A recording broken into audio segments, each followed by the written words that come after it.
Hey, howdy, hey, welcome back. It's ABTG, absolute bullshit, true greatness, that one place on the internet where we talk about shows that are complete garbage or shows that are absolutely fantastic. Today we're talking about Better Call Saul, mainly season 6, so spoilers ahead, though it's kind of difficult to talk about Better Call Saul season 6 like without addressing all of Better Call Saul and Breaking Bad because it kind of ties into a lot of it. Yeah, Um, So yeah, we'll be talking about, I guess, all of the Breaking Bad expanded universe, though El Camino doesn't really play into this much. Um, it kind of yeah, does. It kind of does in one episode. There, mm, Saul's secretary mentions yeah, Jesse's car was found now in Mexico, and that's where a Skinny yeah. Pete left it.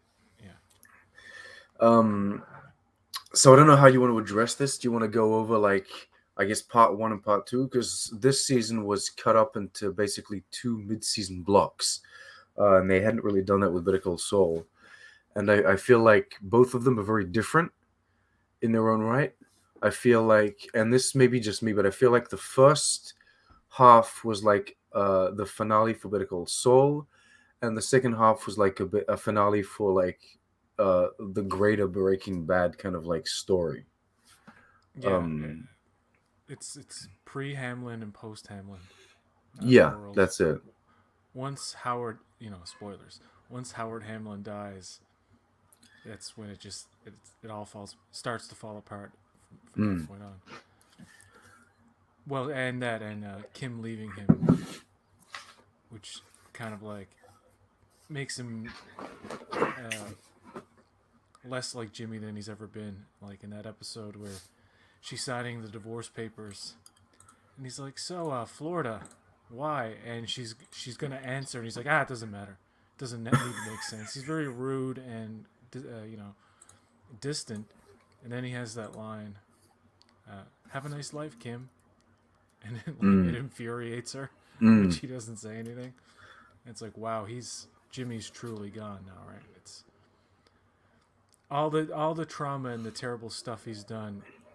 He creates this persona, or he dives into the Saul persona and becomes this almost comical, crooked lawyer that you do see in Breaking Bad. They take Yes. great steps to show you how he would get there without sacrificing like logic. I mean, everything with his brother, everything with Yeah. Howard, and all the resentment there.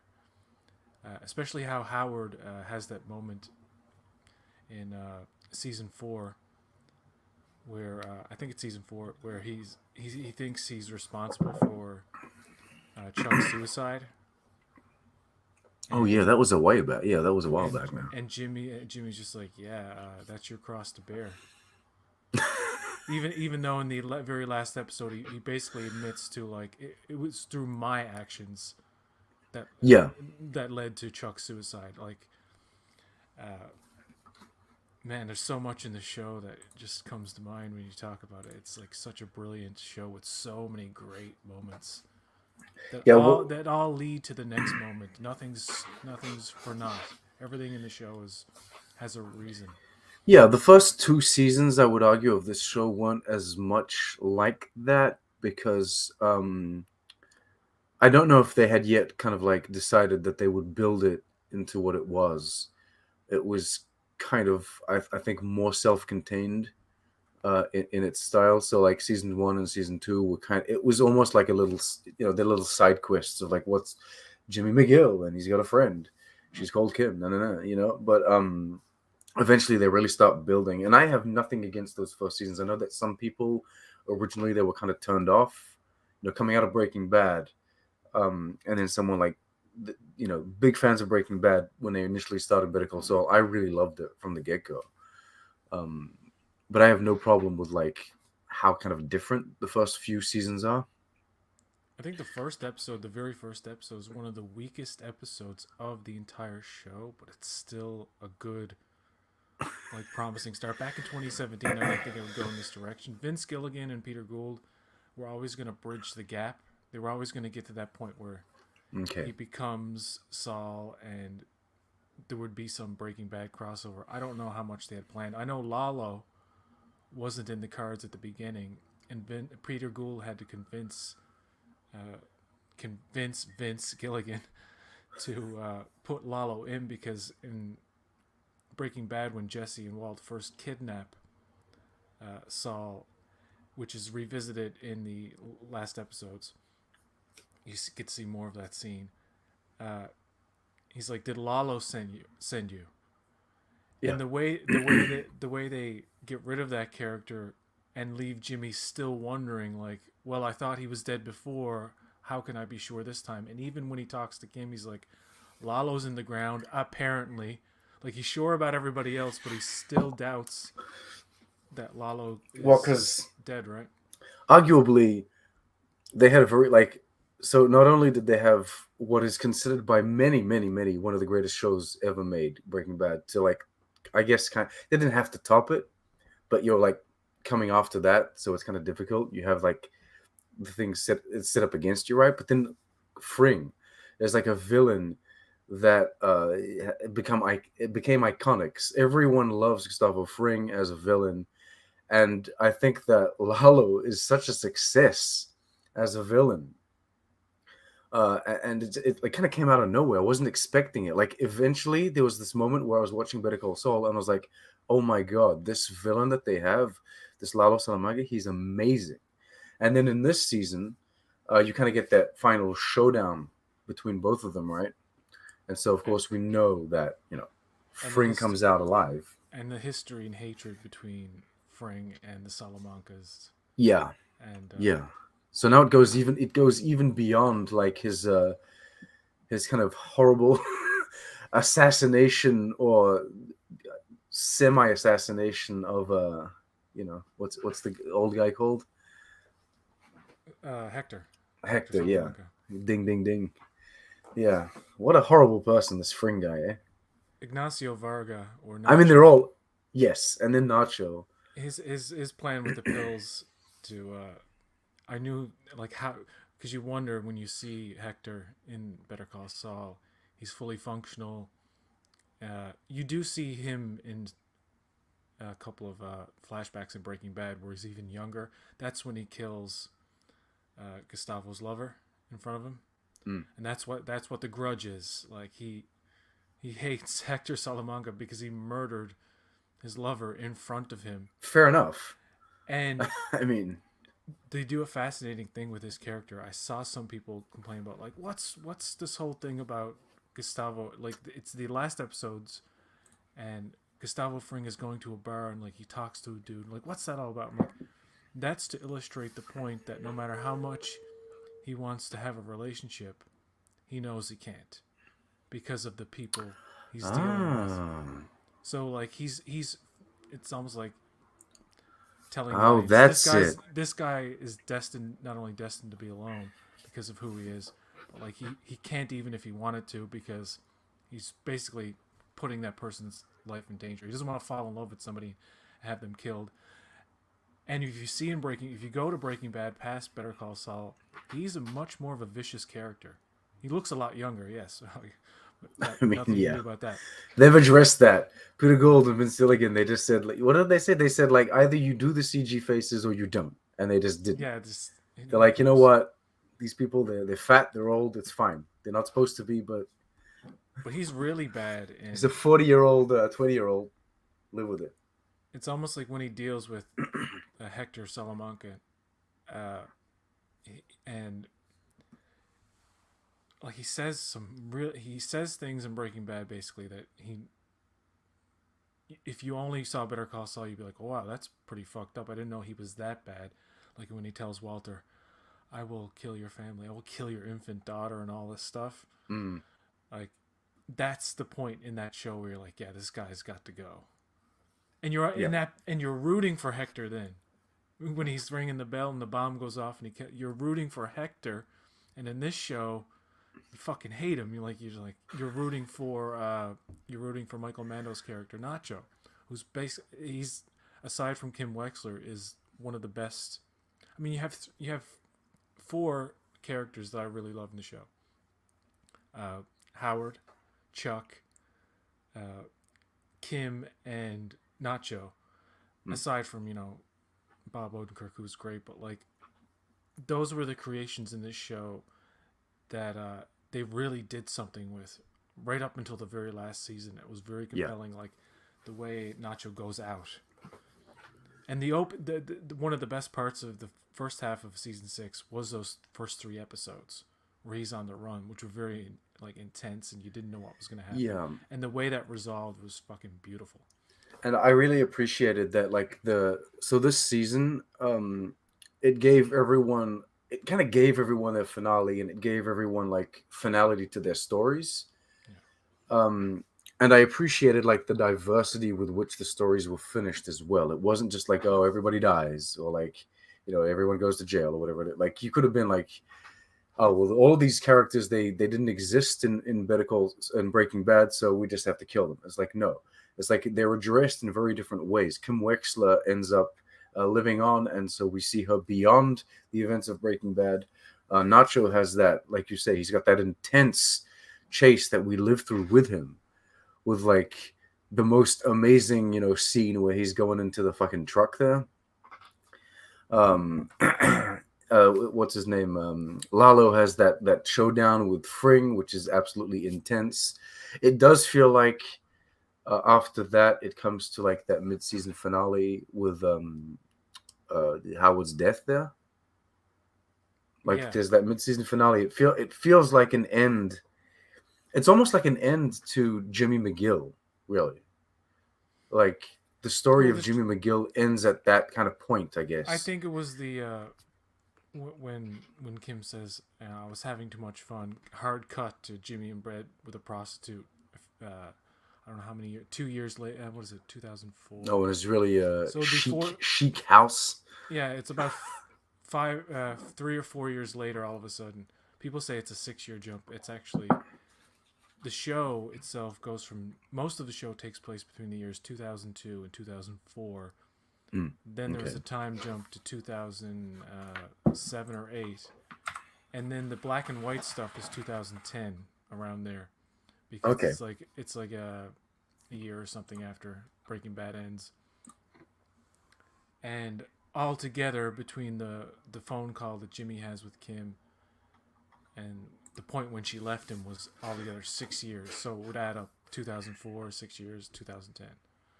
Mm. But It's a while back now, isn't it? 2010 is a very different year from like 2022, isn't it? well, the show Breaking Bad started in 2008, and presumably the timeline in the show was 2008. But it lasted until 2013. But the show only takes place in the span of a year and a half, maybe somewhere around there. It's not that long. Like Yeah, well, I mean, you go through all these seasons, and it's funny because a people lot are of the first changing season and is gaining very weight and losing weight, intense. but they're really like it's literally like a week later. Same thing with El Camino. Like El Camino was filmed so far after, like Yeah. 6 years, 5 or 6 years after the end of Breaking Bad, so the actors look different. Well, I don't know. I don't mind that, but I it's don't mind it. It's it's okay. The it's an interesting universe they've created with like different timelines and shit, and some like Better Call Saul. People say like, should I watch that first? I would say not at this point. No, I would have said that No. before, but what they do in the end, they give away some juicy things Yeah. about Breaking Bad. Yeah, Where you're like, it's I'd rather the audience see that journey first, and yeah, you it's know, made to be watched in its release order, I think now. yeah.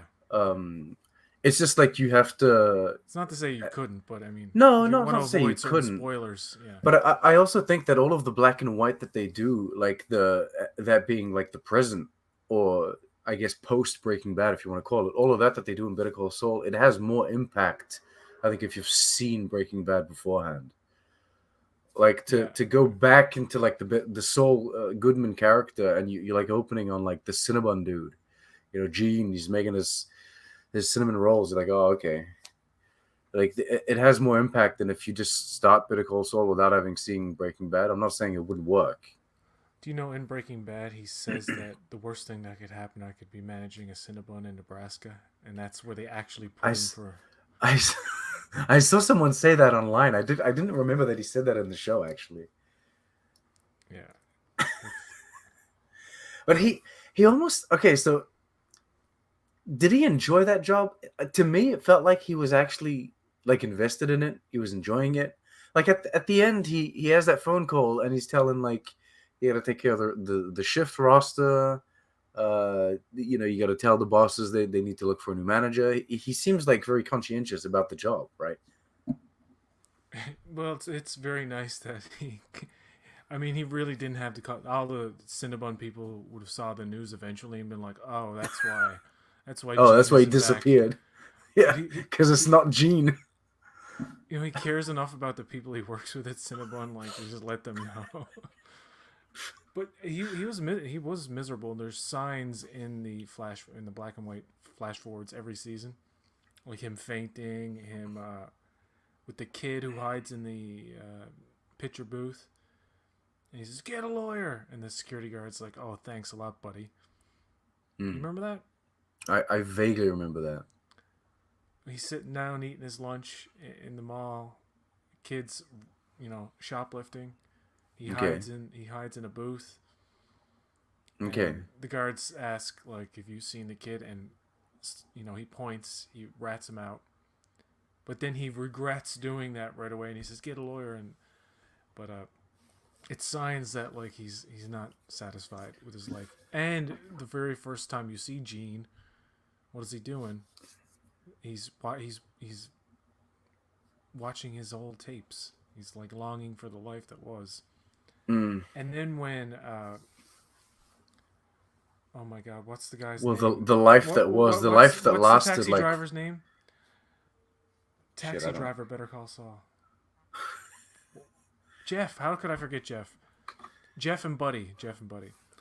But when Jeff shows up, by the way, it was a weird. Like I warmed up to the other guy, but I was still wondering like how would the original Jeff handle it because it's different actors. But when Jeff is confronts him, uh, and calls him out, and then he goes and calls the vacuum. He calls the vacuum guy.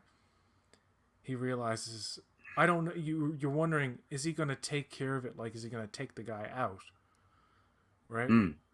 Is he going to take Jeff out? And then you have to wait for that to be resolved. And it turns out no, he's gonna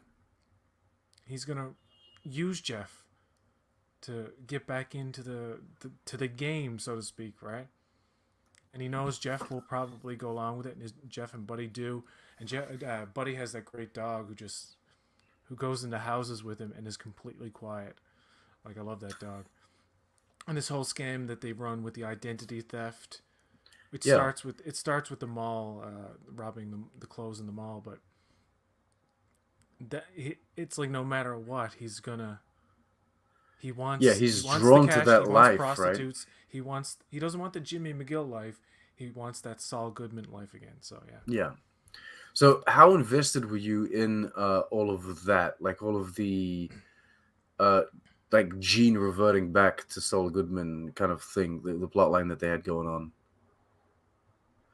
Yeah, I didn't know what was going to happen with Jeff. And then when the show comes back to the Gene timeline, I think it starts in this third last episode or something like that, or one of the last ones. You see Carol Burnett.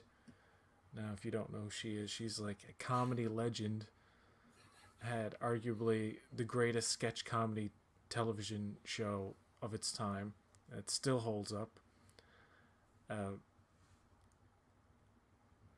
so to see her and you're like, okay, how big of a part is she gonna have? I thought she was gonna have a little guest role, but then when it gets to the second last episode at the very end, when she's Yeah. like, I looked up Con Man and Albuquerque and up you popped. I was like, wow, her, like it's She's so his undoing. it's so amazing to see such great intense acting, and you fear for this. You're almost as afraid as she is that Gene's gonna or He's not a Jimmy's gonna killer do though. something.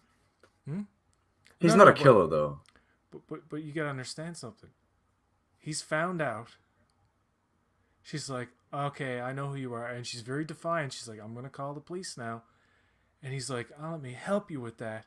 And he pulls the phone cord out, and he's wrapping it around his hands like it's it's a it's a threat.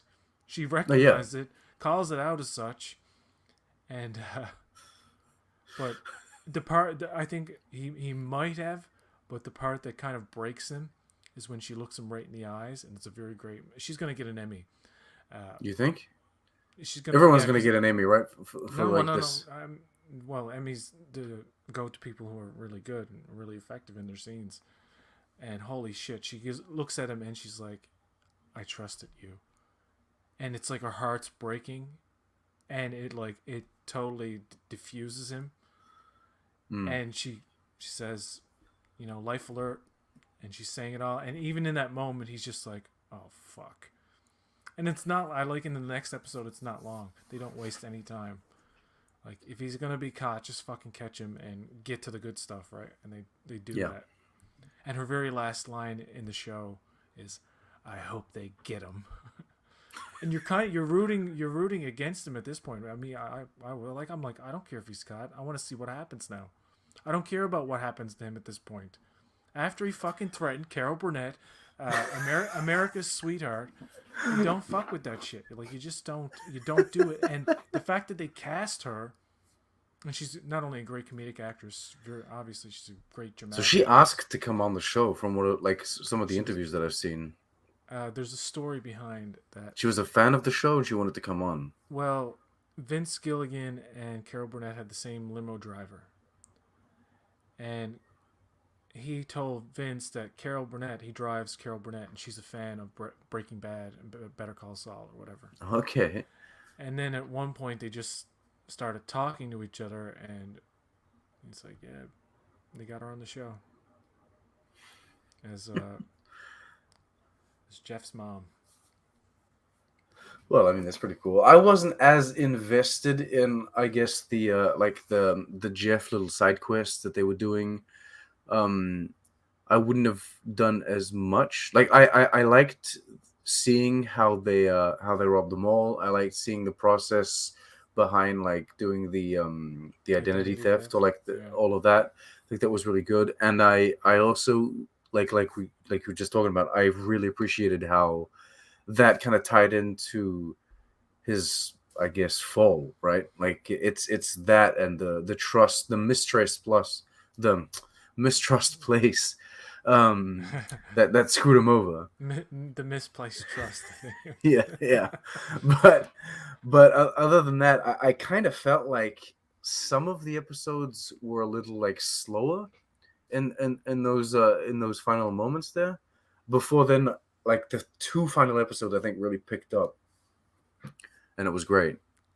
I I don't doesn't I like the process in which they go through to build up certain points in the story. Okay.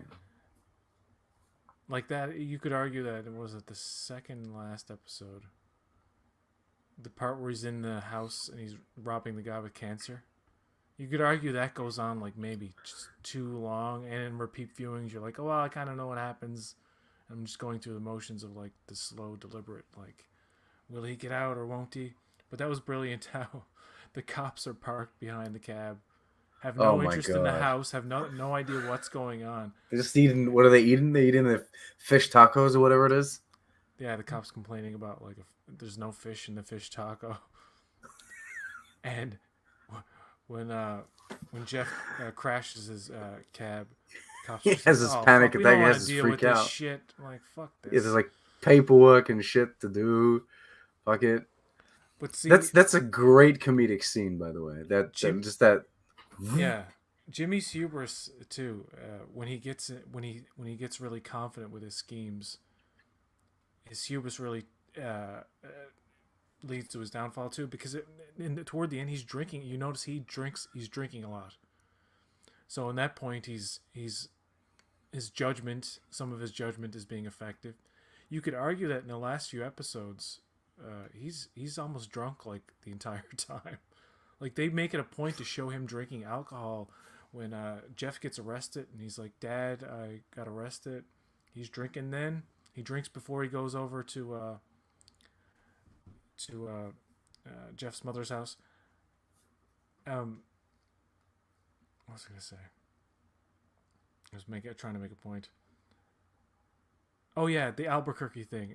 When he one of the episodes he's talking, and he says, "I've never been to Albuquerque." And then on the phone, he accidentally says, "They don't have bail bondsmen in Albuquerque. It's not the same thing. It's not like Albuquerque." That's Mm. when she realizes, "Oh, you're not on the level. You lied to me about knowing anything about Albuquerque." That leads her then to look up Ash Jeeves, con man Albuquerque. Con He's man, the Albuquerque. he's the first fucking thing that pops up, which is, it would make sense Yeah, it would because actually. Albuquerque is not, it would be famous for the whole Walter White, Oh yeah, Salamanca absolutely. or whatever, Gus Fring thing, and of course Saul was a huge part of that. There was no mystery. It was only a It's. matter of time anyway. He couldn't really. It's like Jesse Pinkman too. Do Somebody you in think? Alaska's going to be like, "I saw this news story on you." You think It's there's like, gonna be really? like a new movie which is like the downfall of Jesse Pinkman? No, they're done. It's over. That's it. They said it's finished. Vince Gilligan made a point to say, like, I have to move on now. He's doing another thing, Okay, uh, that makes sense. completely unrelated. He's like, I have to show that I'm not a one trick pony. Fair enough. I don't think people necessarily think that of him. Well, The- if he only does if he only does things in the Breaking Bad universe, I mean, creatives want to, Yeah, no, that makes and sense. I could feel that. what more is there to do really? They've they've covered almost every angle. Yeah, If you exactly. watch Breaking Bad and then you watch El Camino right after, say, and you go back and you watch all of Better Call Saul, you're like, that's a fulfilling, complete story with multiple story arcs, many deaths, and Yeah. it's like, The only way you could possibly like address this would be in like a Fargo kind of way, um, oh no, no, which would Jesus which would be Christ. having different kind of events at different times happen in the same place. But I guess Fargo has It's a good to end on a high fantasy. note. Fargo has a fantasy kind of like sci-fi aspect to it almost. Um, I don't watch Fargo. I well, only I like the mean, movie. yeah, the movie's great, but the way the seasons are delivered, It's um, an anthology series, I know. yeah, But they should never. We no, don't need. it wouldn't. We don't need Tales of the Walking. Breaking. I was gonna Tale say Walking Dead, which is an actual show, is out now. It's Tales from the Walking Dead. They've It's an. announced like five Do, Walking Dead spin-offs. No one's do you talking know there's about them. currently an anthology series called Tales of the Walking Dead, I know and that, one of yes. the episodes is a time loop episode. What? And it's like zombies mixed with time loop. It's one of those things where two people are repeating a day, and they keep getting killed, no matter what, and and they keep waking up, and they're the only ones that are aware. You've So seen this? I've watched it. Yeah, I watched The Walking Dead. Is Yeah, this full science fiction now? I mean, technically, zombies is it's sci-fi, an but Tales of the Walking Dead is an anthology series. So they do one episode that's about a time. It's a time loop. okay, so it's not canon to like the main events, I guess.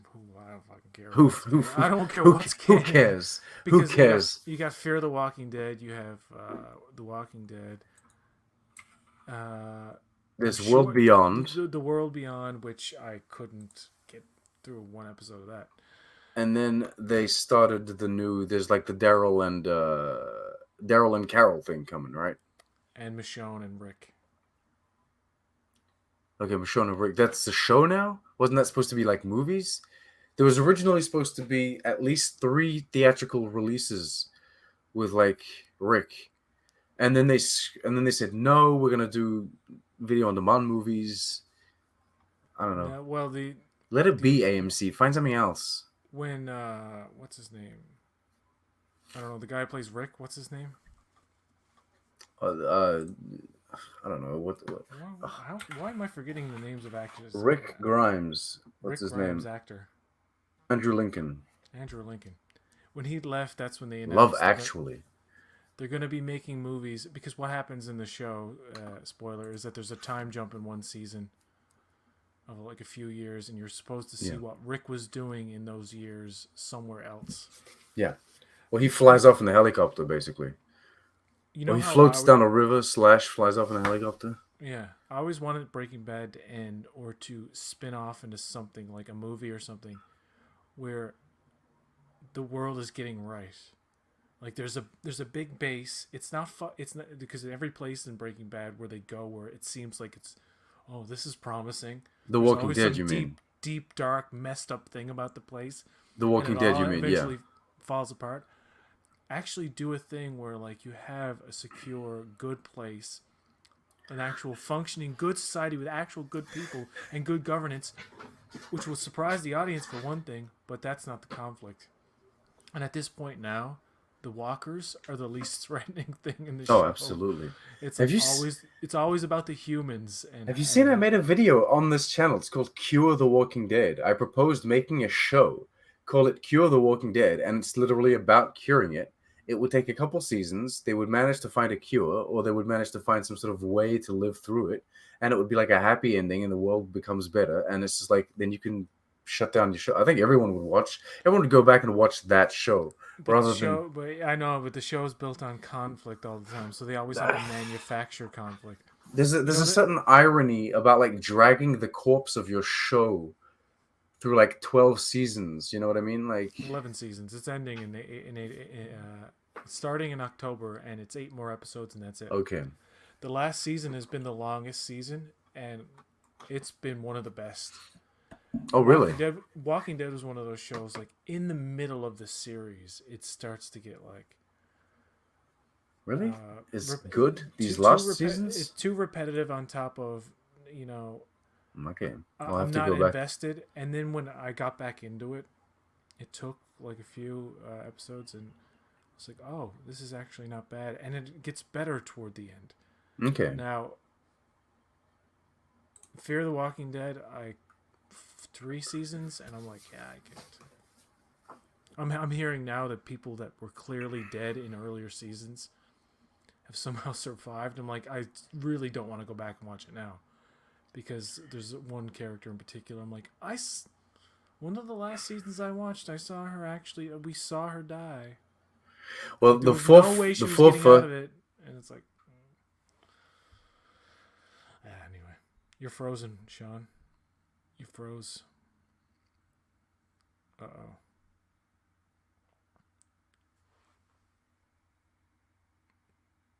Sean, can you hear me?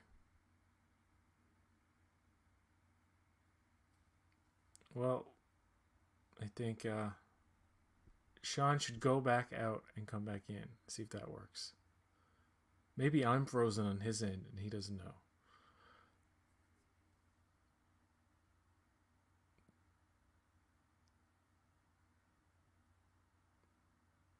Should I leave? I don't know. Maybe I should message him.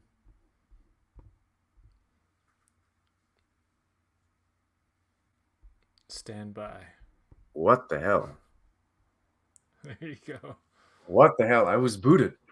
Oh, Ugh, that was my doing. it No, was your doing. no. I don't think so. I lost internet for like a second for some reason. Did you see House of Dragons? I saw the first episode. Yes, I think it was all right. You gonna watch Lord of the Rings, The Rings of Power? I'm gonna try that. Yeah. I watched Samaritan last night. I'm getting very random now. Okay. Samaritan is a superhero film starring Sylvester Stallone. Oh, really? Yeah. When did that come out? Okay, this movie was supposed to be theatrical, right? And Okay. they said a while back, screw it, we're just gonna put it on Amazon. It won't get a theatrical release. Okay. You watch the movie for about 2 minutes, and you're like, oh, I see why. I see why this would never be in a fucking theater because oh boy, Oh, really? it's good and bad. It's fun to watch, I got to admit, Does it feel but like a TV movie, like it's visually? it feels like a schlocky TV movie for one thing.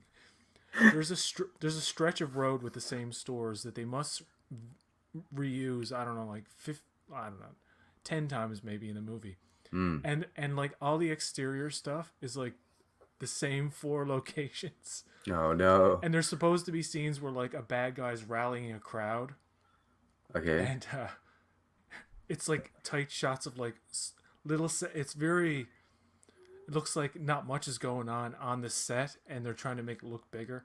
And you have these scenes where like stores are getting robbed. I'm like, didn't how is the store still open? They've robbed it. They've robbed the same store 2 times now that I've seen in different shots of like crime in the city, because they can only. It seems like it's only like this one stretch of road, so like budgetary constraints are like very clear on the screen. There's a CGI Sylvester Stallone who's supposed to look like Sly circa 1980, maybe Okay.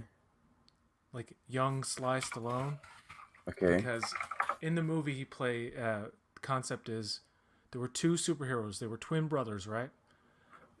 Samaritan and Nemesis, and there was a Okay. battle. There was a battle, and apparently they both died somehow. I don't know. It's muggy. So what happens is some kid in the main kid in the movie gets bullied, and Sly Stallone like beats up the throws the bullies around and demonstrates his powers. So the kid's like, "You're that old superhero." Can I spoil this movie for you because it sucks? Please, Go. I got to talk about this. What? This Okay.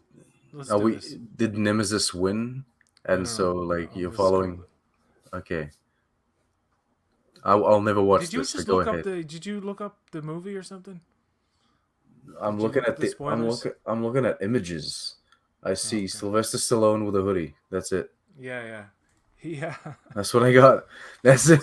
So the kid's like, "Oh, you're that guy Samaritan," and then he's like, "I'm not that guy.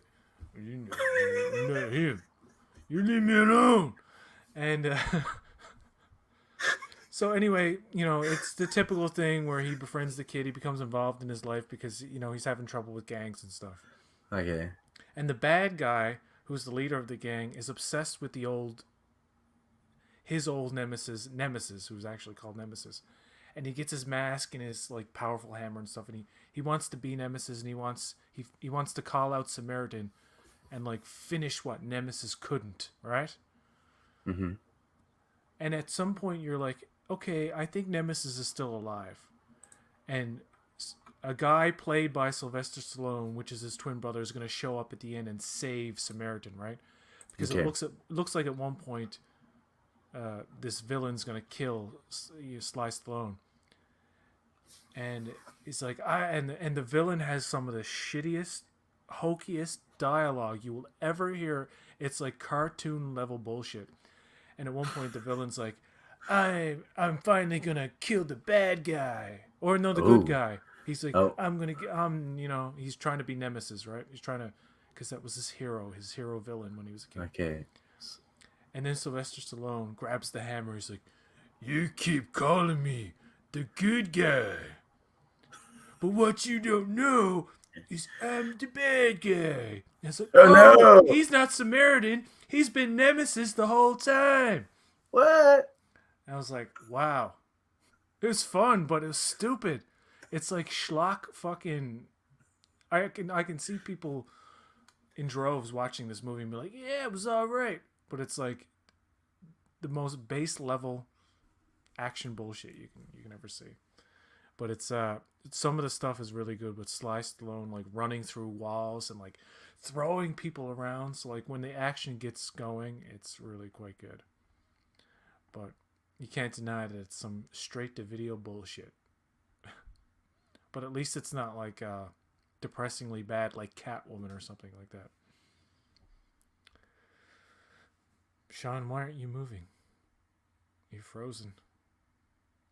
I think you need to get a new computer, friend. Or you should put your camera on a lower resolution. What else can I talk about? Well, there's a new Beavis and Butthead show.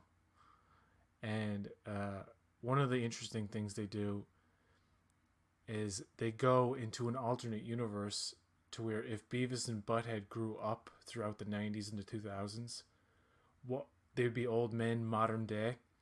And there's one sketch where they actually you see them as older men. But now officially the Beavis and Butthead universe has multiple timelines. They have the timeline where the teenagers time travel to modern day, And then there's the timeline where they didn't time travel to modern day, but they actually grew up through the 90s and the 2000s. So that's pretty cool. You don't know what I was talking about, do you? Did you notice me disappearing or not? Yes, yes. Okay, good. I just talked about a Beavis and Butthead multiverse. Okay, it's just There's an randomly. actual multiverse in the show now. I've It's never seen fascinating. Beavis and Butthead though. Okay, so the original show was in the 90s, right? Okay, And they were teenagers. But in the reboot, they're still in the 90s and they go forward into time into 2022. So then you could have the teenage Beavis and Butthead exist in modern day. That's what the new movie's about, Beavis and Butthead Do the Universe.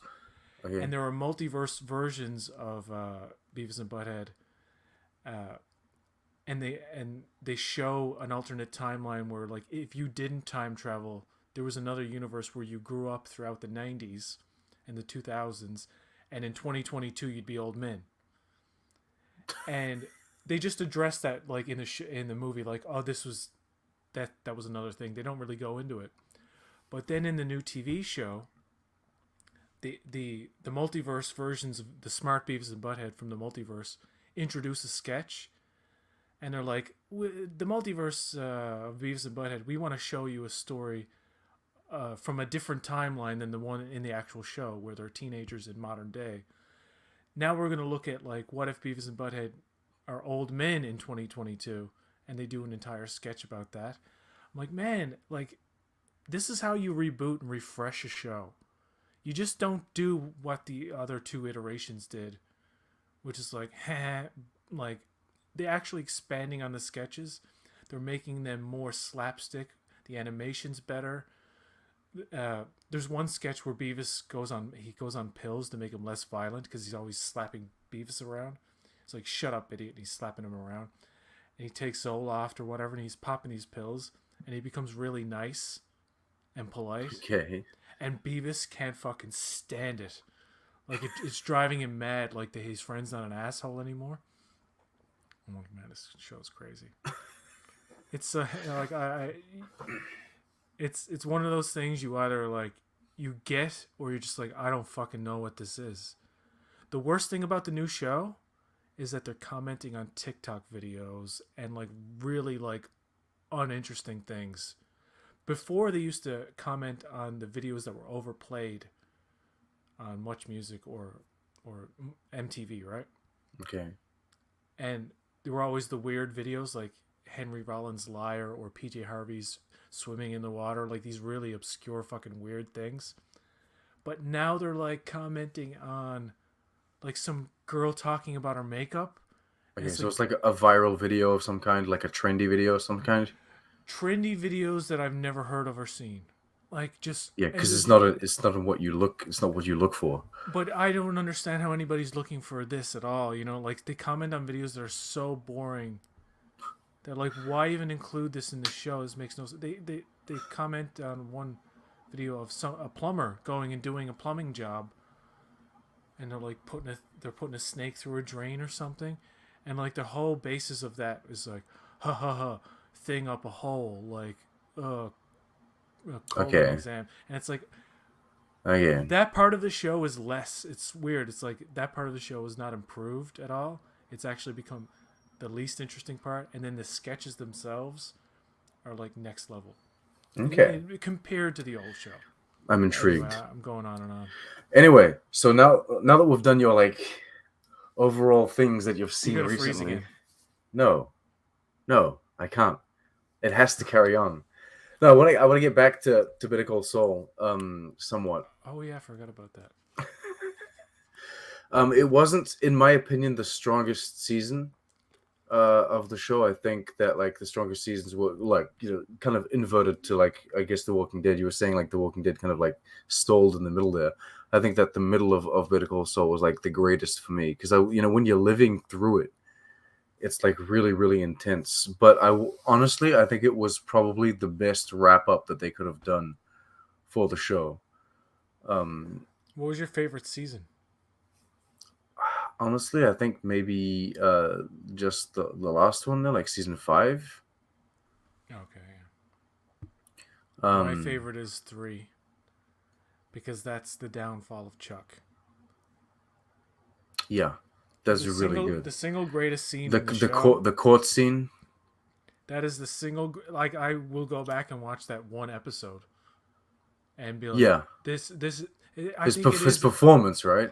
If I was to pick like what's like my favorite episode of Better Call Saul, it's that one where he basically he embarrasses Chuck to the point, and that's the beginning of the downfall. The canceling his insurance, as Jimmy states in the last episode, was like the straw that broke the camel's back. Mm. And even before Chuck kills himself, there's a point where he says to Jimmy, very sincerely, it's very cold and it's shocking almost, where he says to Jimmy, "You know what? You never really mattered that much to me," which is not true. He was completely dependent, but it's like his disassociation from Jimmy at that point. It's like the way that relationship worked out was one always thought the other was betraying them. Yeah. Like Chuck felt betrayed by Jimmy, Jimmy felt betrayed by Chuck. And Chuck's reasons for being jealous of Jimmy are long and complicated. It has to do with like how he treated his father's business, how his mother favored Jimmy over Chuck, and by how Chuck like thought he worked so much harder and he probably needed the approval of his parents that he didn't get that Jimmy got, and there's a jealousy there and resentment. But they try to make it a point at the very last episode where you have that flashback with Chuck. Mm. It's like, Jimmy, you can always go back and change your path if you don't like, It's a moment of concern for him. So there was a love there, but it was a complicated relationship. Those are the best things about Better Call Saul. Is like the complexity of the characters feels very real, and nothing feels manufactured or forced. No, This whole thing never. with Chuck's sensitivity to electricity, like that's a brilliant thing to put in a show and to deal with in a cold and logical way, to the point where Chuck actually admittedly uses his disease as a way to manipulate Jimmy. The tinfoil, we find out later that all the tinfoil shenanigans that led to Jimmy's confession or whatever, that was all play acting. Chuck admits on his part. So at some point you're like, is Chuck really just play acting the whole thing? Because it's not a common disease. It's purely psychological. They try to say that in the show, and Chuck is like, he's not having it. He's like, I feel physical pain when I'm Yeah, like sometimes psychological disorders can manufacture yeah. It's a like psychological real disorder that he feelings, has. and it's so brilliant that when in that courtroom scene when he talks about play acting, it's then used against him. It's like, well, was Jimmy confessing to make him feel better because he was worried about his brother? Like that whole defense was so brilliant, and then putting the battery in his pocket, and he pulls out, and he goes, ugh, like that, and then the very last shot in that scene, that courtroom scene, is the exit sign and the buzz from the exit sign, Yes. and that is mirrored in the last episode when he's talking Yes, about I was Chuck. gonna say that they went back to that and they had because you have like it's basically a close up shot and they put the mic right up to the sign or to the electrical device that they want to show you, and so you hear the buzzing. Yeah, It's very good. and the way they examine Chuck's character too, it's like you're always trying to pinpoint, okay, what made him like this and what triggered it, and you get a sense that his divorce triggered some kind of psychological breakdown, that he didn't have this condition when he was married, and then for whatever I don't know the exact reasons, but he divorced his wife, but they weren't enemies in any sense. They were still Mm. actually friends, and that really killed him because he admitted like he had a great deal of affection for his wife, and he really wanted to get her back. And that dinner scene when he throws her phone, he like realizes, I can't like this. It can't work. Like he's already gone. Maybe, and they don't really say, but maybe the disease started from a young age and it just gradually got worse and worse. And the worse off he was mentally, the worse it got. You know what I Yeah, mean? I think that's probably like um in his moments of like sadness or his moments of like kind of I guess when you're feeling more depressed, it probably like reinforced itself. You know what I mean? It accentuated itself. We also have Mike to talk about, which is the last character. Mike is probably the character that we haven't talked about. I want to do an impression, but I won't. You want to do? No, Walter. Put your dick away, Walter. Oh yeah, again. I don't know where that came from, but someone made this like during the YouTube last video. just during the last season. Somebody did this video where there's many different versions of it. People have made different cuts. No, really, it's a trend now. There's some Hank stuff too. Like it's always like Breaking Bad or Better Call Saul, but cut in a way where like there's sexual dialogue. And there's some guy doing the voice. It's like, no, Walter, I'm not gonna have sex with you, Walter. Put your dick away, Walter. It's just like that. It's like, I love Mike Ehrmantraut. He's great. He's a great character. I think that they add a lot of nuance to him in like in Better Call Saul. Um, I was very invested in like I guess his whole like family thing and how he really tries to keep like the family separate from that. You can tell that he's not like a psychopath. He's not like Fring, right? He's not like a complete crazy degenerate that doesn't give a shit. On the I'm just contrary. trying to do my job. Yeah. And I saw a whole like video kind of like dissecting um a scene between him and Heisenberg and how it's now been changed and there's like a lot of nuance that's been added to that in Breaking Bad from like what we've seen of Mike in Better Call Saul. So again, another character that was beautifully written, another story that was wonderfully expanded. Like the character, kind of like the level of the quality of the writing for like each individual character on this show is just it blows my mind. It's almost hard to go and watch like another show after this because you're like, everything's kind of meh. Well, one of the interesting things about Mike in the show is his beef with Hector Salamanca, which in turn gets the attention of Gus Fring, which in turn gets him the job with Gus Fring. And you know, it's not talked about that much, but his is I don't know if anybody's talked about it. I've never really heard anybody mention it, but he's like Nacho's dad in the show. His son in the show died. Hmm. He was killed by, and that whole revenge story where he gets revenge on the cops is like classic fucking Death Wish, 70s 80s revenge stuff. Like he's drunk in the bar and he ends up shooting them or whatever, and he gets shot himself. But like the whole thing about Matty, his son who died, because he got in with the wrong crowd, basically.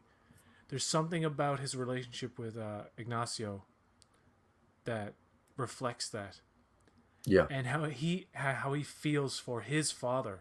Once Nacho tells him that his dad is involved, his level of concern for the situation goes up. He almost feels obligated, like he's almost like a protector. Well, he Of, does, doesn't he? he's reluctant at first. He's like, this is your mess. You're in with the wrong crowd.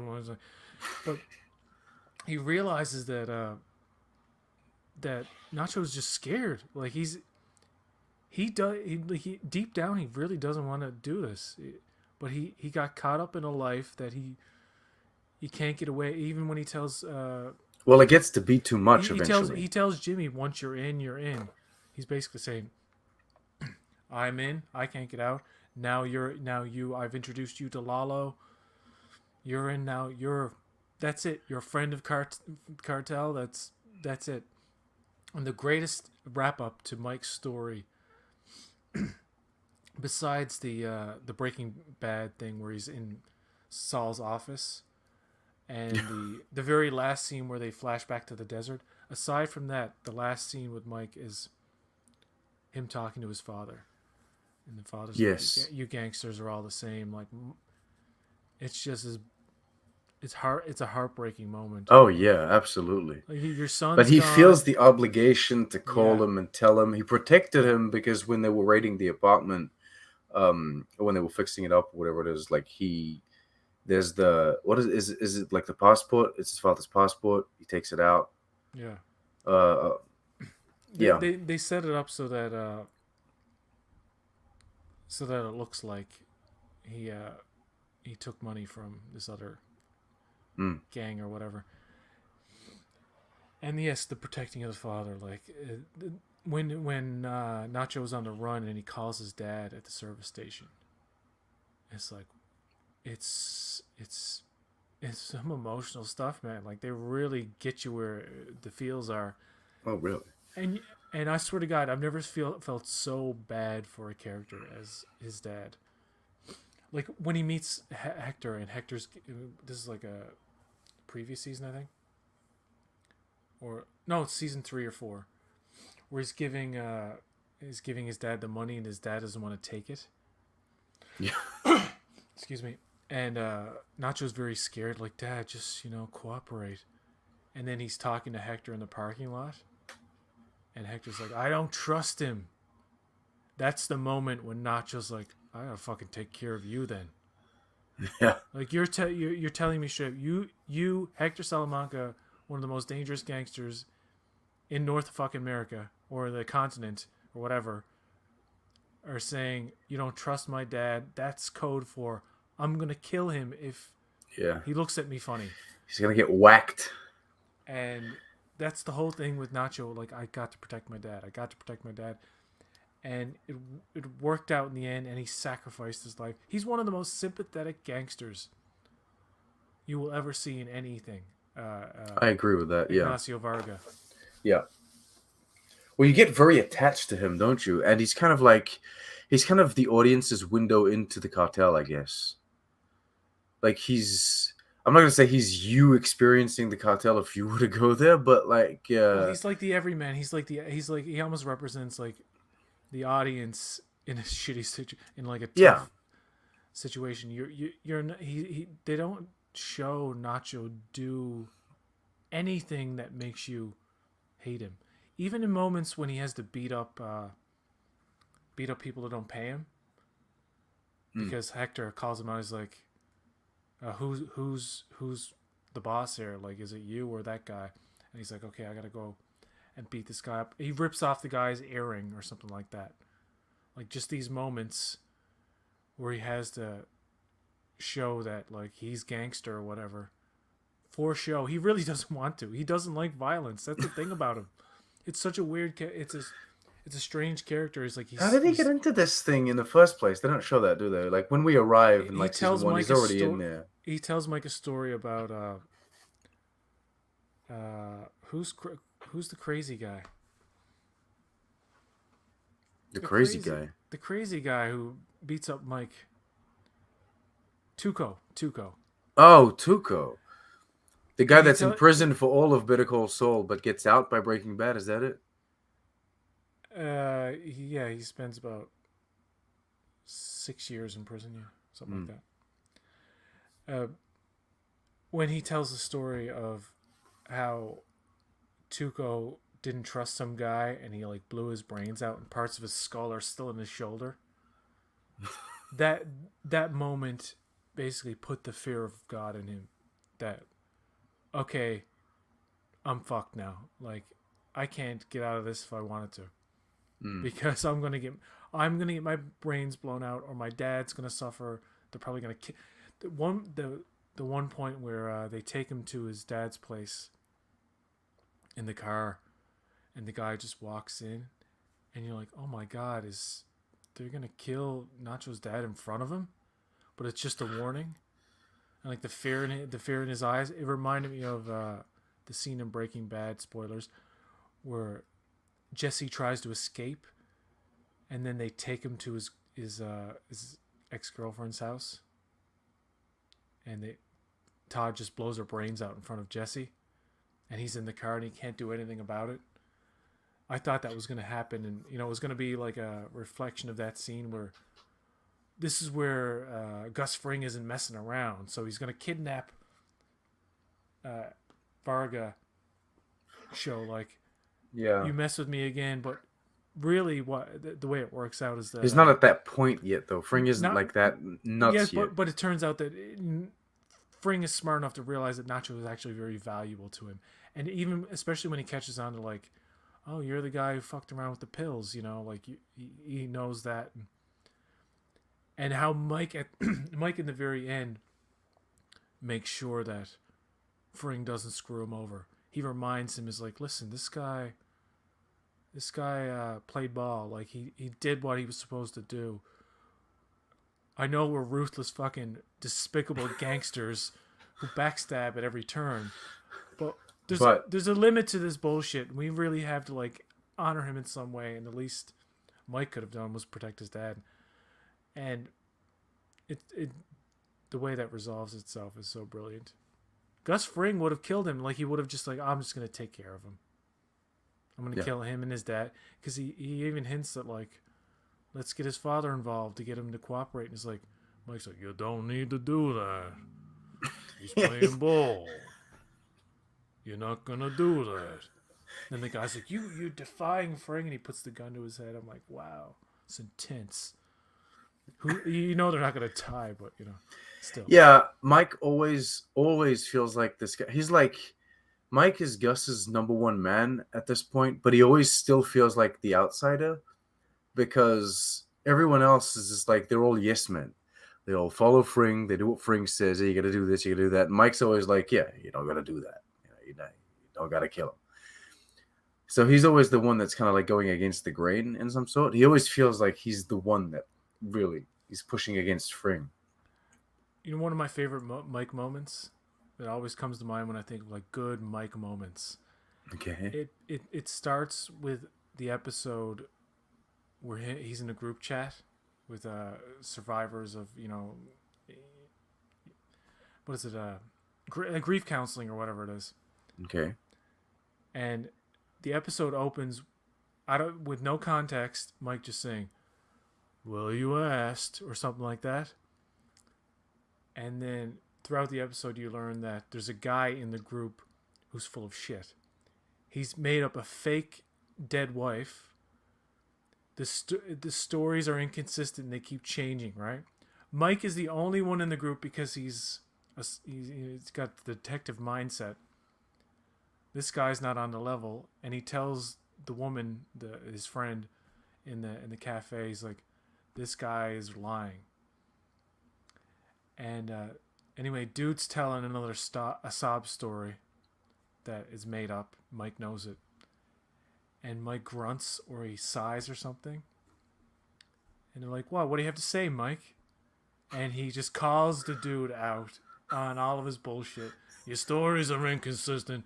One time you were there, another time you was and the guy just leaves. And he's like, well, you asked. And I'm like, that's such a fucking Mike moment. And another one is when he gets revenge on the crooked cops who killed his son.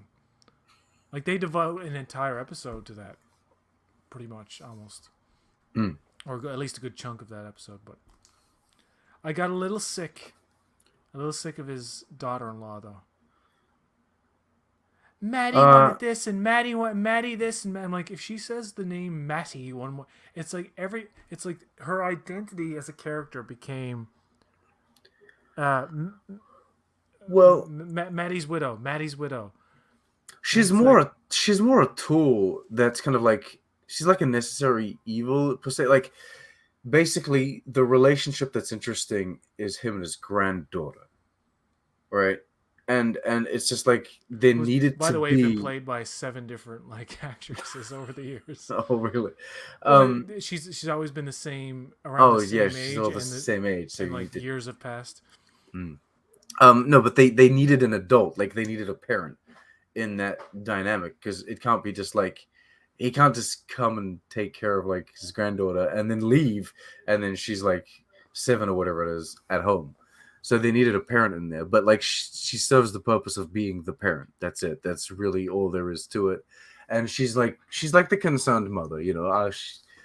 This needs to happen, or you know, the bedtime needs to be at this. Don't get yourself beat up when he's all like beaten up and shit. Like, what's going on? But Her that's name all her name she's. is Stacy Ermintrout. There you go. Okay, Stacy. Well, Stacy's more like a tool than anything else, like a writer's. That's very mean. You don't call. No, the actress who plays her is Carrie Condon, right? And she's an Irish actor, and Okay. she she did the voice of Tony Stark's new AI. Before Tony What's the got name of that AI? I was trying to think about that. uh, I forget. I was trying to remember that the other night. Tony I was Stark's female AI. Friday. Friday. Okay. But I used to love the like Tony Stark has an AI now that's got an Irish accent. Tony Stark, you've only have 2 missiles left in your arsenal. What you gonna do, Tony? You're up in space now. You're running out of oxygen. Okay, so this is not just Irish. This is Irish with a bit of sass. It's like Irish with attitude. Tony, your suit can't withstand the pressure. No, she. I've seen her in other things where she has her accent, Okay. and it's always interesting to hear like people try American accents, especially Canadians, because they'll be like, "Sorry," and it's like, no, that's not how you say it in America. You don't say sorry. You say sorry. I'm sorry. Well, You that's say it like because that. like all of these like so many shows are filmed now in like Toronto, Vancouver, shit, and they get all these actors like these local people. You know, what we talk about it with Star Trek. Like Discovery has all of these Canadian aliens now. Oh yeah, it's like uh, uh, we don't know So anything about this alien. Um, yeah. X Files used to be filmed in before season 6. Used to be filmed in Vancouver, so you'd have like the sheriff's department show up at a crime scene or something, like these American cops and shit, and the guy go, "Hey Mulder," and it's like such a hardcore like fucking backwoods Canadian accent. And it's like you're not from New Jersey. What the fuck? I'm just gonna go back home now and crack me a Molson Canadian, eh? It's like, you're not American. What are you Well, what do you doing? think of the accents in Better Call Saul? You think they handled Uh, well? get down to brass tacks. He says that a lot, by the way. Brass tacks. I looked that up. I'm like, what are brass tacks? What is that? I didn't So, know. I really so didn't what is know. it? They're they're actually remember they're actual tacks, like tacks made of metal Okay. that like you use to secure things with. Okay. I remember them way back in the day. Like they got like a mushroom kind of like head with like two brass kind of like metal things that you can shape and like pull apart and like Okay. fasten things with. That's what brass tacks are. Okay. So when people say let's get down to brass tacks, I'm like, why? I mean, it's just It's basically like let's get down to like paperwork. Let's get the job done, right? That's what it yeah, is. but it's just a weird brass tacks. I used to think it was like let's get down to brass tacks, like TAX. Oh, like taxes. Yeah, I was like, let's do our brass taxes. Yeah. It's just it's the metal industry tax time. But I don't know specific regions of accents and stuff. I do know that in Canada, when certain people like if there's a show that's filmed here called I don't know, it's some show with a guy with a dog with a I can't Okay. remember the name, but it's filmed here. Their police headquarters are actually like a set at the university, which is like high tech. Police station doesn't look like that. It's not some high tech like CSI futuristic place like they have in the show. Nobody in the show speaks like anybody who's from here. Everybody Okay. sounds like they're from BC, Ontario, anywhere else but here. Okay. So it's strange that there's a show that's set here, takes place here. Nobody sounds like they're from here.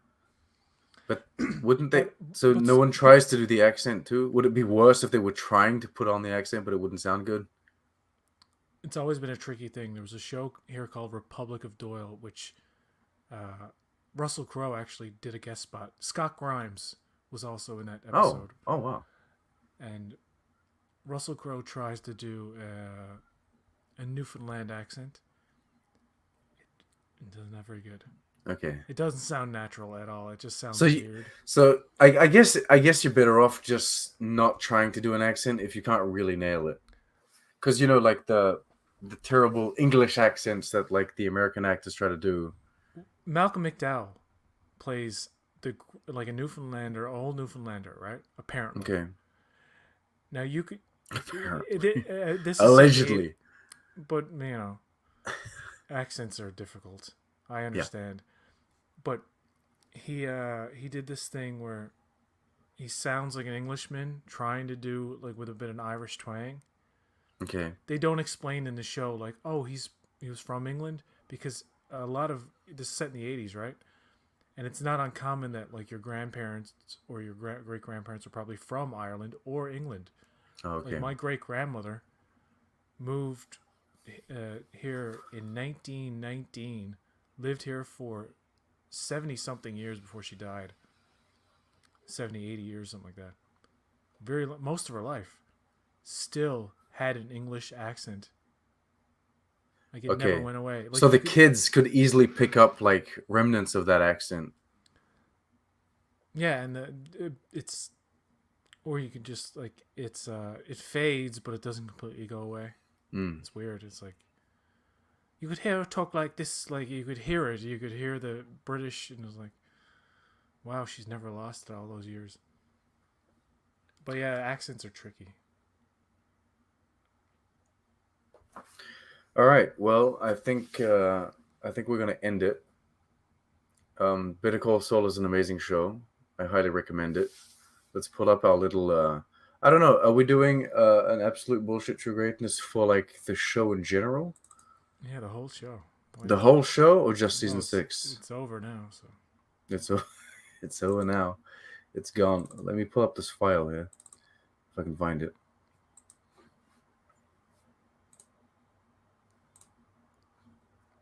accents. Where is it? No. Where is it? There we go. Boom. I mean, I think we both agree on this. I think we don't. There's no hesitation. It's pretty average, yeah. Yeah, pretty average. I don't know.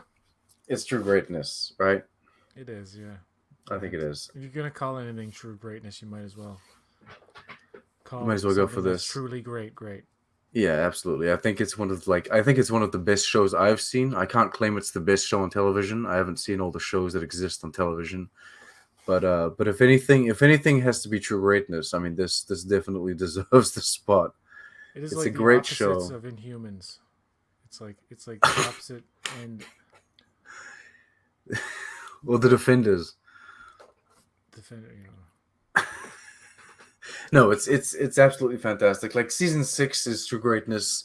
The whole show is true greatness. I had a wonderful time watching it. I'm very sad to see it go, but then it's cool that the show had like a solid run. It had like a 6 season run, but it didn't overstay its welcome and like last on for like 10, 11 seasons. You don't need to do that. It's great that it didn't come to like a premature end as well. That would have been kind of like if it had been canceled after the first few seasons, that would have been kind of sad. So that yeah, would have been, yeah. It would have to have been pretty bad for the Breaking Bad spinoff to be shelved. But we did. I didn't mention Ray Seahorn, by the way, who I've been calling Rhea I because called her Rhea a couple times. I never It heard her name was spoken out loud that it much. But was it then was with the interviews. I think Bob Odenkirk said Ray, and I was like, oh, it's Ray. Okay. I think she's a lock for the Emmy that she's nominated for, and then next year's Emmys will cover the second part. The second part, Oh, according to okay. Dan Murrow, will be eligible for next year's, and Carol Burnett is a lock. I mean, come on. Well, okay. So she's gonna get an Emmy for her crying on the bus moment, right? Yeah, but more than that. I mean, no, well, I mean, yes, more than that. She's absolutely amazing. And we've talked about like before, like how is it that she's not being recognized? And the show was recognized for its greatness and whatever, but like it seemed like she was overlooked, and it was only until she was given something with like great emotional heft, like the last season.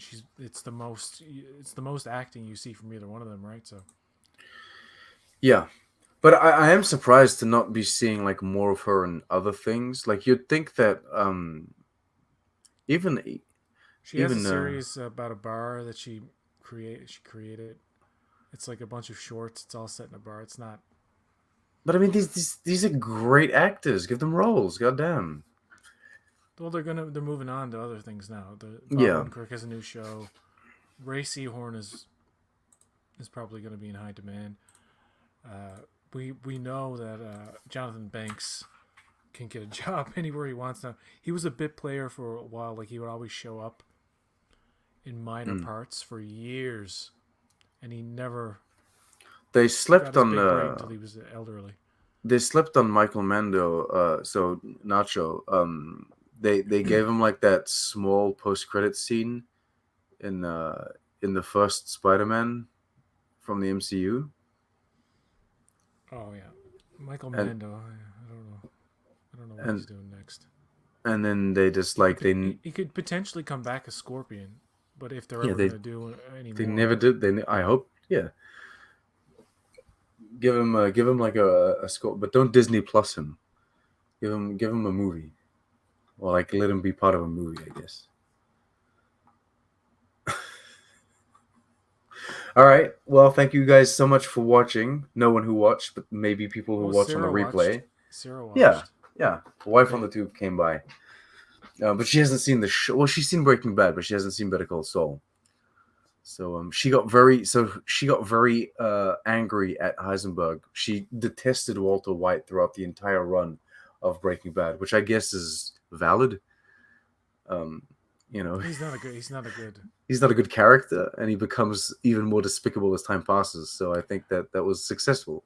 I find some people complain about shows like Breaking Bad and say Sopranos about the gangster lifestyle or people delving or spiraling into that life as some kind of glamorization.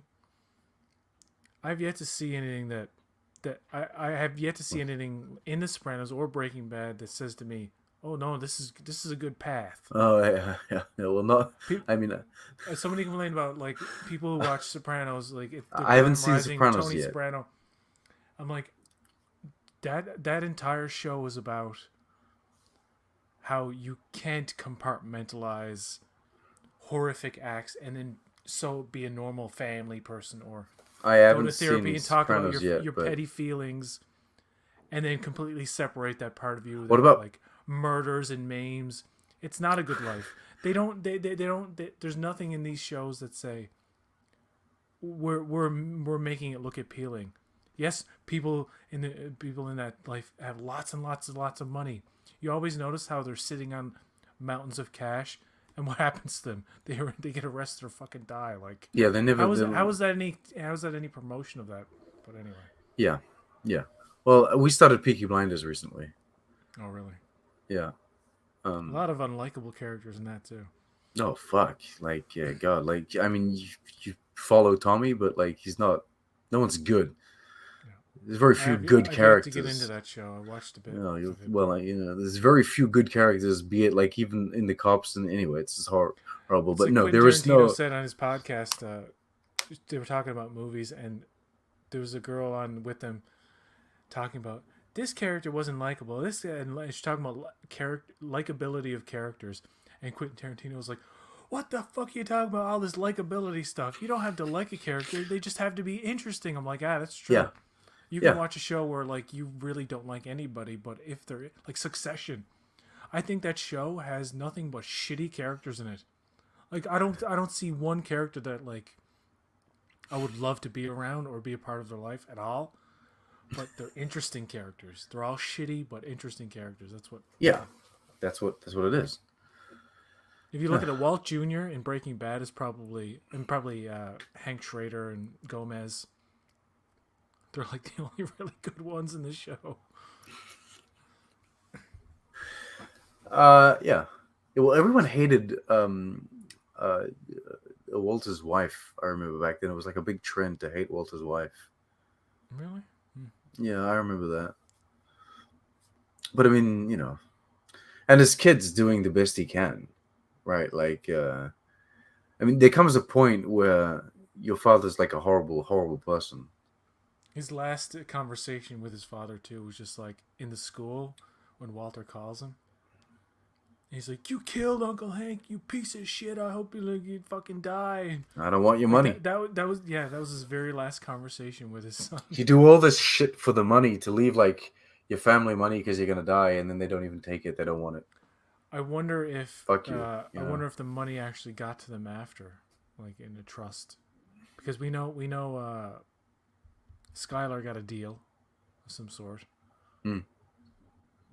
but did uh, his old Gray Matter partners? I forget their names, the ones that betrayed him or whatever for Gray Matter, the company that like he regretted not leaving. He regretted leaving Oh basically yeah, that. when they talk Yeah. about regrets and he's like, I could have been a billionaire like them, but I wonder if, and then we'll never know, but yeah, I just assume like, yeah, they took the threat of Walt seriously. Maybe like people will kill us if we don't give them the money. I don't know. Lalo. Are they that gullible? Just mention the name Lalo, right? Yeah, Lalo's coming. are they that gullible? I don't know. I don't know. But the Breaking Bad universe is over now. It's all done. It's all done. You've got two series and a movie, and that's a nice little trilogy of That's all stuff. you need. That's all you need. That's all you need. It's very good. If there's gonna be any more spin-offs, just Skinny Pete and Badger. I'm Fuck serious. no. What? If you could do anything, just do like a mini series with them, or even like a fucking movie or something. Skinny Pete and Badger. Yeah, they would probably do like a set of like comedy shorts where it's just them driving and talking about bullshit when they're high in a car, right? Well, it could no. Well, it could be like Better Call Saul, where people are like, oh, the goofy lawyer from Breaking Bad, the comedy relief from Breaking Bad is going to have his own show. Mm. Some people would imagine like some kind of sitcom scenario, but Actually, Skinny Pete and Badger, they get into some serious shit and see how they deal with it because they are resourceful, right? You know what I mean? yeah, the creative. What like MacGyver they way, but they did Slipping Jimmy. We talked about that. Like, I asked you if I should watch that, like the animated shit. Oh, I have no interest in that. No, Okay, so that's not good. I shouldn't watch that.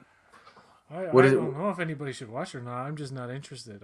I don't like that style of animation, and I don't care about what cartoon Jimmy was. It's just not even.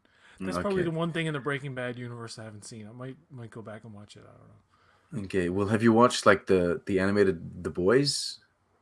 know. I've watched a few of them. Yeah, out Okay, of you order. interested in you I interested in watched them with that? Homelander. And, well, it's different animation styles and stuff. This is like that fucking like cheap computery looking 2D. It's not good. It's not appealing to. It's really gross looking. Okay, all I right. hate it. Yeah, well, I mean, because I was gonna say The Boys was interesting because they're It's that utilizing corner. different animation styles from like different parts It's of the that world, which corner is interesting. gas animated series slash Trailer Park Boys animated series style of animation that drives me up the wall. I can't stand it. Ah, I don't mind like Rick and Morty or Lower Decks animation or uh, Bob's Burgers animation. I find is like probably one of the better styles of animation. Might not like the show so much, but I gotta admit the animation doesn't look shitty at all anytime. well, you don't Really. like this. You don't like the Simpsons Family Guy kind of standard. Family Guy has a consistent style of animation that they've managed to maintain for a long time. It some episodes get into like really detailed and like the Homer Simpson Family Guy crossover. There's Yeah. some animated sequences in that are very like sleek and shiny and like almost cinematic looking, like the part where they're waxing cars and stuff like that. But The Simpsons itself, there was a period where different animators, I guess, would work on different episodes. You could see the inconsistency in animation style. The Simpsons movie is a perfect example of a rushed animated movie where the cracks show in every scene. You can literally see the different people animating certain scenes. Like, I oh, like that movie. this particular scene has like really fucking high quality animation for the stretch of 5 minutes, and then you get two scenes later where it's like this kind of like uh kind They of bring like in they bring in the B team. it's weird because like look at the Simpsons movie, then look at the Bob's Burgers movie. The Bob's Burgers movie has consistently quality animation throughout. There's not a point where like, oh, I can see different animators working on this part. Oh, okay. People don't realize that too. That especially back in the cell days, that if you watch like Tiny Toons or something, you could see different groups of animators scene to scene. Sometimes the animation would be like shitty as fuck, and then the next it would be that like top quality WB. The Batman the Animated Series did the I same thing. If I you think watch that's what Feed you It, talked about. I remember you talking about an animated show that every now and then you could tell it's when all the like animated. the It's all main animated team shows.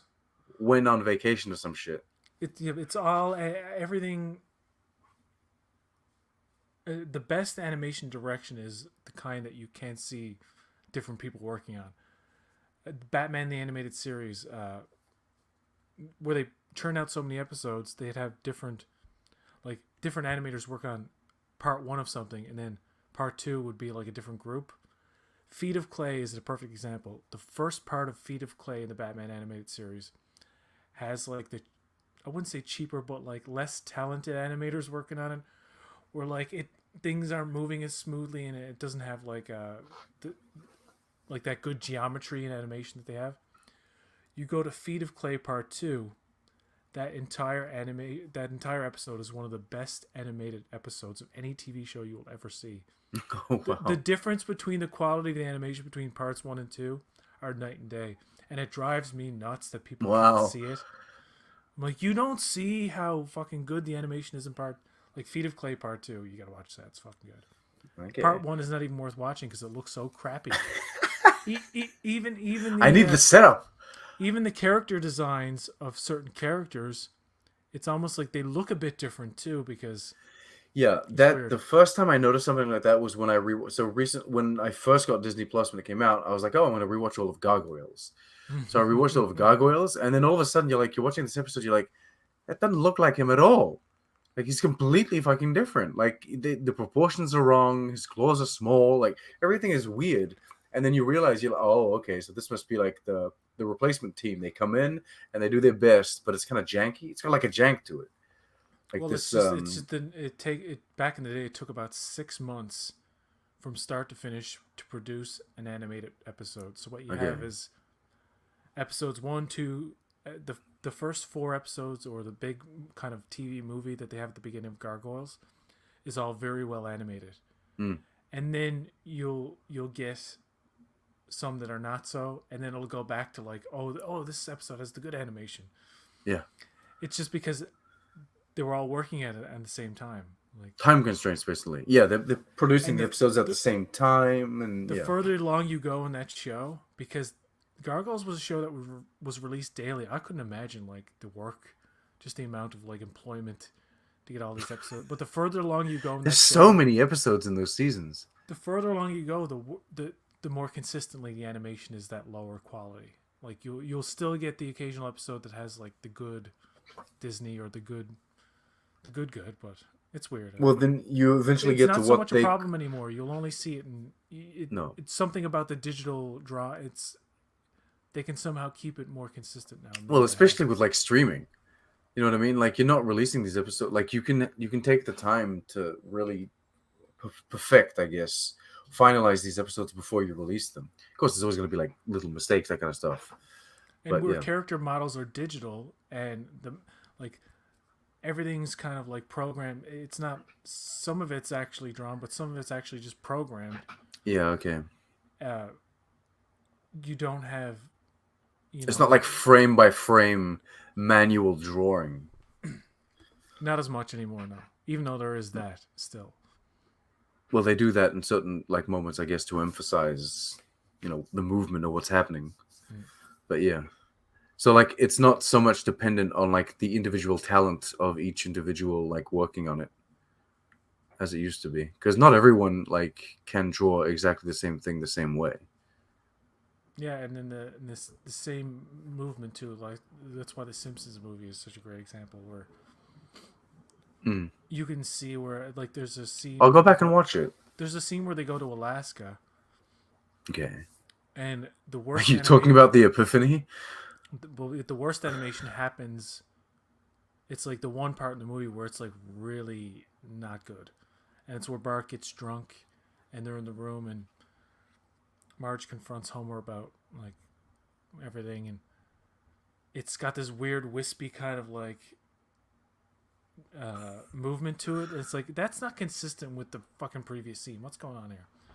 Okay, I'll go back and But watch it. but I'm that's what you intrigued. get. That's what you get I when you like the movie. that's what you get when you rush an animated movie uh, while you're making the TV show.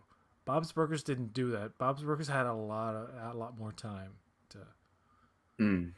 like the animation and I say a lot of the animation that was done in that movie happened before like the current season that was airing. You know what I mean? Like it was all Okay. I don't know. I like that movie. You Don't like like the it? show so much. Okay. Yeah, well, you told me to watch Bob's Burger, the movie. I think a while back. Yeah, I I'm don't not. I'm. recommend the show, but the movie's good. I'm gonna be honest. I'm not interested. I got like a whole bunch of other shit to watch before I get to that. Although, I eventually got to like the Batman and If I Ninja wouldn't Turtles, which was recommend it to great. claustrophobic people, because Okay. there's a scene that like if you were at any kind of like it made me uncomfortable. It's a cartoon. I'm like, Oh I wouldn't wow. want to be. No, I don't Okay. like when people are Ooh. buried alive and stuff. No, I don't like that either. All right. On that note, talking about people being buried alive, which okay, we'll finish on that. That was a great scene. Buried Uh, alive, alive. Jimmy Con. Saul Goodman lying on his bed, fading out from like the grave. That was foreshadowing that he might die, and that never happened. That was a trick. That There was could a have been trick. symbolism for like you're digging your own grave, you know. Yeah, it's like he's digging his way into this kind of life, I guess. He'll Anyway. get out in 84 years with good behavior. Who knows? Oh yeah, absolutely.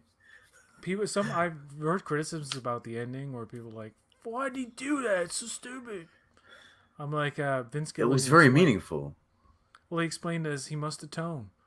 The show's about the law. He confesses to his crime. You know, like he owns up. It's very And meaningful too. It's like there's a lot of love going into that. I don't know how clear it is, but I think it also might protect Kim from civil litigation. If he's like, Oh, oh, okay. I actually was the main culprit, and she didn't have such a part in it as she says. Mm. Yeah. I don't know. I think it was great. I think it was a great ending. I disagree. I think people are stupid. It's like Dexter. I like the end of Dexter. Stop it. And New Yeah, Blood. he had to end that way. I think. I think, Where yeah, else could you go? You know what I mean? Like exactly. at some point, you just gotta like And these guess and shows, kiss it these people goodbye. are the villains. Dexter is the villain. Better Call Saul, like Saul Goodman, he's the villain. These people aren't like good people that you're following. You can't give happy endings to all these wonderful people, right? And I like how it tricks you into not liking Howard Hamlin or Chuck. Yeah, And then when they're gone, you're like, you, damn, they you were the feel good so guys. bad. They were fucking right the whole time. You Chuck feel was right when he talked about like his criticism. Every criticism he had of Jimmy throughout that show he just didn't was go. 100% correct. He didn't go about it the correct way, I guess. But like, yeah, Yeah, that's where the but complexity of the relationship and the resentment between them both, and but the love too, like how Jimmy fucking did everything for Chuck, yeah, and I don't think Chuck realized Jimmy just wanted his approval. Like that's all he's like that's all he really wanted from Chuck is to be like, I want you to be proud of me. yeah, But he's like, you got your diploma from University of Samoa and A cereal box, yeah, motherfucker. cereal box, and it's like you're not a real like he genuinely like Jimmy, It's you're like, not a dude was real lawyer, and yeah. Jimmy resented that like you can't even see me as an equal in that way because you because of the resentment you have toward me. But I wouldn't say that Chuck is the reason why Jimmy, because you kind of feel that like Jimmy has always been like that, and like in the way that they illustrate it with Gene, and how like even as Gene, he needs to get back into that life. Well, Even if he had had like Chuck's approval and he it's continued down like being a lawyer, he it's would when have been a Walter White sleaze bag anyway.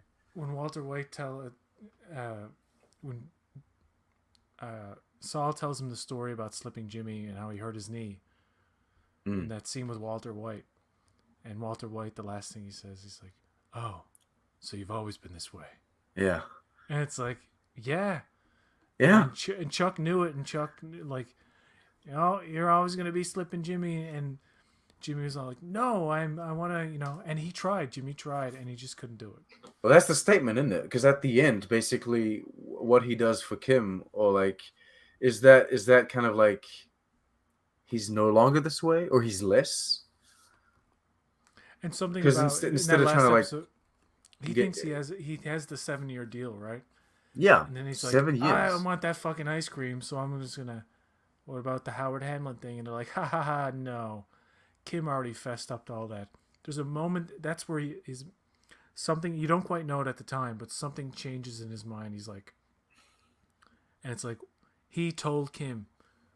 No, Kim told him, "Turn yourself in." And he's like, "Well, if you're on your high horse, why don't you do it or whatever?" And she does, and when he realizes that, he's like, "You Mm. know what? This is the end of the road." It's like atone, like repent, whatever, like just. And when he admits to when he starts admitting to everything, and the judge He's is like like, "Hold on." confessing shit that's not like completely unrelated. Chuck, my brother, and it's like this. Well, it's cathartic, It's like Yeah, but the judge is like, and put the law. I like how the lawyers are like, oh, this is good. Oh, this confession is, and Marie Schrader's reaction when he's like, if I hadn't played my part, Hank and Gomez would be alive, and he really needed that moment. And I know some pissed people are like, he's just admitting that, like, it's so kind of tacky and it's very human, though, isn't it? sentimental, but it's very human. It's like, this is the end of your road, buddy. And what I think is frustrated people is like, you couldn't just take the 7 years and then got out and lived a happy life with Kim. Some people wanted that ending. It's too perfect, though. It's too good an ending, right? It has to be as cynical as the show would allow itself to be throughout its run. I think it's like Yeah, yeah. it's expected that he even jokes about it was like 84 years, but who knows with good behavior. It's like Yeah. he's just accepted his fate now. It's Why, like, why, why dude, can't you as an audience member? you're gonna be dead before, even with good behavior, you're gonna be dead before you get out. Okay. He's gonna be 100 and 130. Yeah, no, I think he's not getting out. All right. Thank you guys so much for watching. Thank you for joining me. I love talking to you, and I love talking about Better Call Saul, and I love hearing what you have to say about For other the things last too. time. For the Oh. last time, yeah, that's right. We'll find another show that we like to talk about. There's plenty of good things. Maybe we can come back and talk about House of the Dragon if you're interested. We'll see how the season goes, Yeah. and then we'll Who see knows? if it's worth talking about. Or And that Lord of the Rings. and all The that Lord of Rings the of Rings, Power. the Rings of Power. We'll see. We'll see if that's worth talking about. I'm hype about it, but we'll see. All right. I was gonna say live long and prosper, but there's none of that. What's the Breaking Bad thing to say? Fess up, I lawyer don't up, know. I'm the Saul one who Goodman. knocks. I'm the one who knocks. I'm the one who knocks, Skylar. Oh my god! It's All like, right, Walt. No, Walt. all right.